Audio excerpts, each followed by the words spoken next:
अंजली दमानियांकडून मंत्री धनंजय मुंडेंविरोधातील पुरावे अजितदादांकडे सादर, तात्काळ राजीनामा घेण्याची मागणी।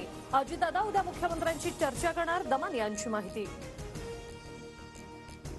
आरोपी विष्णू साठे वाल्मी कराडच्या सर्वात जवळचा। विष्णू साठेच्या नावावर 46 कोटींचं बिल उचलण्यात आलंय। सुरेश धसांचा मोठा आरोप, परळी स्पेशल ऑडिट लावण्याची मागणी। बीड पोलीस दलाचा आरोपी वाल्मी कराडच्या मर्जीतल्या 150 ते 200 पोलिसांची यादी गृहमंत्री फडणवीस यांना देणार। आमदार सुरेश धसांची माहिती। मराठवाड्याच्या बाहेर बदली करण्याची मागणी। वाल्मी कराडच्या दिमतीला 7 हवालदार। बीडच्या मध्यवर्ती कारागृहात रात्री मस्त मैफिल रंगते।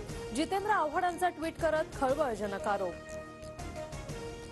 बीडमधील 26 पोलीस अधिकारी वाल्मीच्या मर्जीतले, अशा पोलीस अधिकाऱ्यांची बीडमधून बदली करा। भूमाता ब्रिगेडच्या तृप्ती देसाईंची मुख्यमंत्री फडणवीसांकडे मागणी। मिकी माऊस क्लब बीडला बदनाम करतोय। गुणरत्न सदावर्तेंची सुरेश धस, जरांगे, तृप्ती देसाई, दमानिया यांच्यावर मिश्किल टीका। तर इतर मराठा मुख्यमंत्री झाल्यावर षडयंत्र सुरू होत असल्याचाही आरोप।